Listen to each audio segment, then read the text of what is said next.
형제들아, 너희가 자유를 위하여 부르심을 입었으나 그러나 그 자유로 육체의 기회를 삼지 말고 오직 사랑으로 서로 종노릇하라.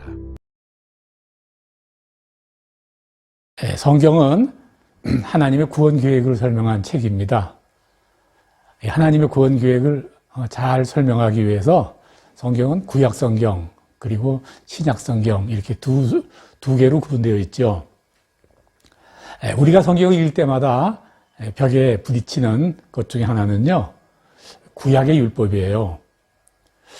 구약의 율법을 이렇게 보다 보면요, 이 시대에 도대체 적응할 수 없는 것도 많고요. 또 이것이 하나님의 구원 계획과 무슨 관계가 있나 하고 의아했던 그런 부분도 있고요. 또 신약 성경의 내용과 또 전혀 배치되는 그런 부분도 있고 그렇기 때문에 그렇습니다. 주님이 세상에 계실 때 그러지 않았어요? 네. 너희가 들었으다. 그러나 나는 너희에게 이르노니. 구약에는 이렇게 기록되어 있지만 나는 이렇게 말한다 이런 뜻이에요. 걸핏 보면요 구약과 신약은 틀리다라고 예수님이 말씀하시는 것 같이 그렇게 들립니다. 결론부터 먼저 말씀드리겠습니다. 결론부터 말씀드리면 신약과 구약은 다르지 않습니다. 네.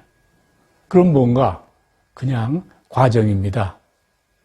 어린아이가 자라서 어른이 되죠. 그런데 그 어른과 아이가 다른 게 아니고 같아요. 구약을 한마디로 이야기하면 구약은 약속의 예언이다 이렇게 한마디로 말할 수 있고요. 또 신약은요 구약에서 약속한 예언의 성취다 이렇게 설명할 수 있어요. 그러니까 구약 성경은 예언했고 신약 성경은 성취했다 그렇게 설명할 수가 있습니다. 그러므로 구약은요 신약을 위해서 존재한다 우리 이렇게 설명할 수도 있어요. 그래서 구약의 율법은요 구원으로 가는 길인 것은 맞아요. 네, 하나님의 구원 계획의 출발하는 길인 것은 분명히 맞습니다. 네, 그러나요, 이거 꼭 기억하셔야 돼요. 구약 성경의 율법이 즉 구원의 완성은 아니에요. 네, 그러니까 뭐 율법을 우리가 잘 지킨다고 해가지고요, 그 구원을 받는다 이것은 틀린 말이죠. 네, 아니에요. 네. 그래서 구약 성경은요, 특히 율법은요, 마치 집을 지을 때 만드는 설계도와 같아요. 네. 설계도를 가지고 그 집이라고 그러지 않죠. 그러나 설계도를 보면 집의 모양을 우리가 알 수가 있어요. 설계도가 없이 집을 지을 수도 없고요. 이같이 율법이라는 기초가 없다면요, 우리 하나님의 구원 계획은 시작할 수 없다 그 말입니다. 그래서 성경에는요, 구약을 초등학문이라 그러고요. 또 신약을 고등학문이다 그래요. 네. 초등학문을 알지 못하고 고등학문을 이해할 수 없는 거죠. 네. 또 그 율법을 설명할 때 율법은 그리스도께 인도하는 선생이다 혹은 개인 교사다 이렇게도 이야기를 하는 거예요. 네, 이거 꼭 기억하시기 바랍니다. 그렇다면요, 도대체 율법은 왜 있는 건가? 율법의 목적은 무엇인가? 이거 우리가 알아야 됩니다. 네. 율법의 목적. 그것은요, 첫째고 둘째고 죄가 무엇인지 알게 하는 목적이 있어요. 네. 우리가 하나님의 구원, 그리고 하나님의 구원 계획, 이렇게 말하는데, 하나님의 구원과 구원 계획은요, 궁극적으로 죄사함입니다. 우리 죄를 사하는 거예요. 그런데 정작 당사자인 우리가 죄사함을 받으려면 도대체 죄가 뭐야? 그걸 알아야 되는 거죠. 네. 죄가 무엇인 줄 알아야 또 내가 죄인인 걸 또 알고 그렇게 되는 건 아니겠어요? 네. 바로 내가 죄인이구나. 죄라는 게 이런 것이구나 하는 걸 알기 위해서는요, 율법에 나의 삶을 비춰보아야 되는 겁니다. 율법에 비춰보니까, 내가 죄인이구나. 그거 알게 되는 거죠. 네. 이에 대해 로마서 7장 7절에 이렇게 말합니다. 불법이 죄냐? 그럴 수 없느니라. 율법으로 말미암지 않고는 내가 죄를 알지 못하였으니 곧 율법이 탐내지 말라 하지 않았으면 내가 탐심을 알지 못하였으리라. 네. 욕심을 부리고 탐하는 것은 죄다라고 율법에서 기록하지 않았다면요, 내가 욕심을 부리고 탐심을 내는 것이 죄인 것을 모른다 그 말이죠. 율법의 아주 중요한 목적이에요. 죄를 알아야 그 죄로 인하여 죽을 수밖에 없는 나의 모습을 깨닫게 되고, 또 그럼에도 불구하고 나를 사랑하시어 내 대신 죽으셔서 나를 살리신 하나님의 은혜를 우리가 알 수 있게 되는 길을 걷게 되는 거예요. 네. 유명한 루터 이렇게 말했어요. 율법의 방맹이로 얻어맞은 자만이 예수 그리스도의 은혜의 치료가 가능하다. 이렇게 말했죠. 아주 적절한 표현인 거라고 생각합니다. 네. 그런데 율법이 죄를 없이 할 수는 없어요. 네. 율법을 잘 지킨다고 내 죄가 없어지는 건 아니다 그 말이에요. 네. 율법은 죄를 알게 하는 것. 죄라는 것이 이런 것이구나.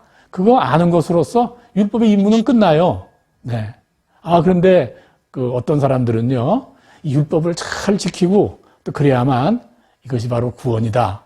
이렇게 생각하는 사람들이 많아요. 물론 행동도 그렇게 하죠. 그런 사람들을요, 우리는 바로 율법주의자라 그렇게 말합니다. 네. 골로새서 2장 20절 이하에 보면요, 율법주의에 대해서 이렇게 경고하고 계세요. 너희가 세상의 초등학문에서 그리스도와 함께 죽었거늘 어찌하여 세상에 사는 것과 같이 규례에 순종하느냐. 규례에 순종하느냐. 오직 육체에 따르는 것을 극복하는 데는 조금도 유익이 없느니라. 좀도 유익이 없다. 그렇게 설명하세요. 네. 자, 분명히 말합니다. 율법주의는 나쁜 것입니다. 성도의 삶에 해악을 끼치는 것이에요. 네. 율법주의는요, 세상을 향한 하나님의 뜻, 하나님의 계획을요, 이렇게 가로막는 거예요. 네. 한마디로 왜 그래요? 물어본다면, 율법의 특징은 정죄하는 거예요, 정죄. 죄를 진다 이거야. 너 잘못하는 거야. 너 이거 이렇게 된 거야. 너 잘못했어. 이게 바로 정죄예요. 네. 그래가지고요, 우리는, 율법에 얽매이게 되면요, 바로 속박에 빠지게 되죠.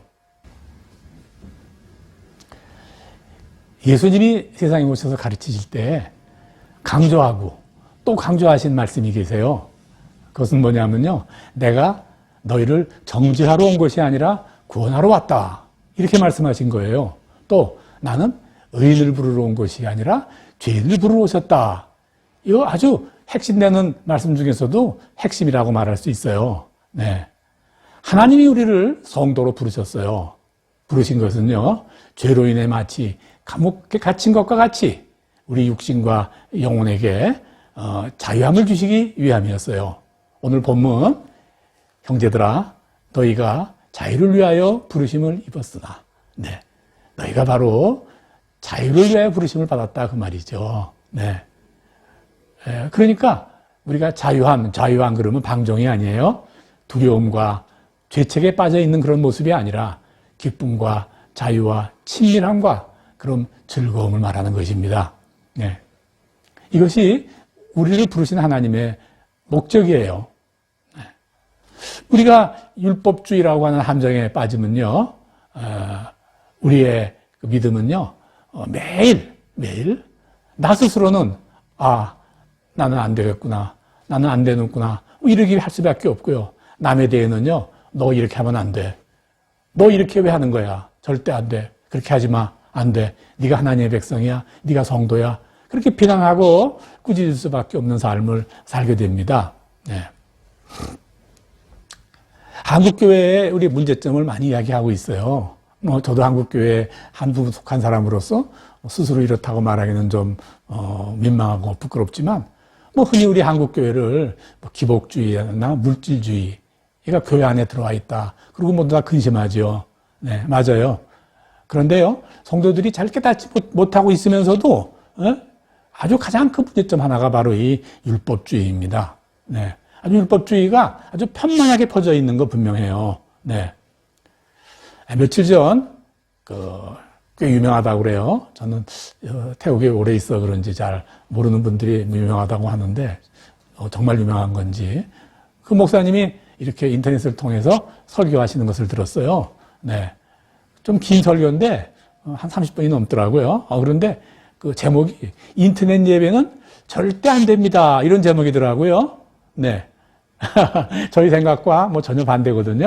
네, 저는 절대 안 되는 것이 아니라 인터넷 예배도 되지만 대면, 비대면 예배가 모두 다 가합니다. 저는 이런 생각을 갖고 있어요.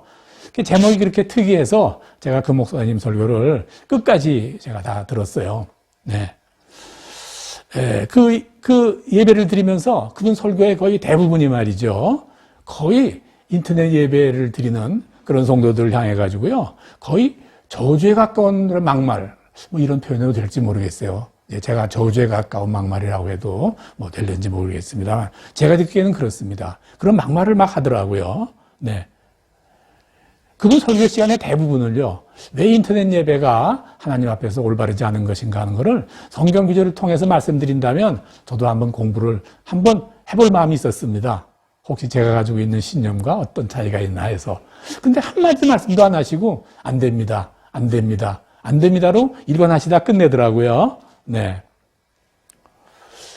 제가 그 설교를 이렇게 들으면서, 제가 참 무섭다라고 생각한 것은요, 그분이 본인의 주장을 펼치기 위해서 이용한 도구가 바로 인터넷이거든요. 네. 인터넷으로 말씀을 선포하면서 인터넷 말씀은 안 된다, 안 된다 그러는 거예요. 위선. 자기도 그렇게 하면서 남을 하는 사람에 대해서 이렇게 비난하고 정죄하고 하는 모습, 이것을 보고 우리는 아주 그 율법주의의 전형이다, 이렇게 말하는 겁니다. 지금 세상은 참 빠르게 돌아가고 있잖아요. 네, 지난번 설교에서인가 제가 중세시대의 사람들이 1000년 동안 겪었던 일을 나는 내 생에 50년에 겪습니다 하는 말씀을 여러분에게 드렸는데요. 네, 맞아요. 네. 그리고 얼마나 그 이동이 빠른지 몰라요. 네. 예전같이 한 곳에 이렇게 묵으면서 그저 지방 한번 갔다 올래도 큰일인 시대가 아니에요. 네. 뭐 한 곳을 지정해서 예배드린다는 것은 그렇게 쉬운 일이 아닙니다. 네. 뭐 고국으로 돌아오는 비행기 안에서 뭐 예배 드릴 수도 있어요. 네. 내 사업장 한 구석에서 예배 드릴 수 있어요. 네. 네. 제가요, 이제 최근에 제가 조사를 좀 나름대로 해봤더니요, 인터넷 예배를 주로 드리는 사람들이 어떤 사람들인가 하는 그 자료를 제가 봤는데, 그 중에 거의 대부분이요, 기존 교회 예배에 실증을 느꼈거나 기존 교회에 상처를 받은 사람이 아주 다수를 차지한다 하는 걸 제가 발견했어요. 네. 그 나머지는 그들의 사는 삶이요, 삶 자체가 이렇게 형평산 인터넷 예배가 가장 적합한 사람들이더라고요. 네. 그런 상황에서도 예배 드리려는 마음 참 기특하지 않아요? 네. 그런데도 불구하고 그렇게 인터넷 예배를 드린다는 그 하나만으로 그렇게 저주에 가까운 막말을 퍼부어댄다면, 그러면 그렇게라도 예배 드리고 싶은 그런 성도들은 어디로 가겠어요? 네. 그럼 예배 그만 드리지 말고 꼭 다 모이는 자리, 정해진 자리에 딱 가서 드리실 때까지 예배 드리지 말까요? 제가 그런 생각을 해봤어요. 또 이렇지 않습니까? 하나님이요, 그냥 인터넷 예배를 드리는 사람을 너 구원해서 안 된다, 내가 너를 제하여버려야 되겠구나, 그러실까요? 전혀 그렇지 않습니다. 네. 우리 기독교에는요, 분명히 우리가 끝까지 잘 지켜야 될 규례가 사실은 존재해요. 네. 좀 말씀드린 예배도 그렇고요.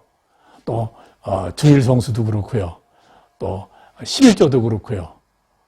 또 전도하는 것도 그렇고요. 또 우리가 하는 구역 예배 같은 그런 모양도 그렇고요. 이런 것들은 성도로 살아가면서 굉장히 귀한 겁니다.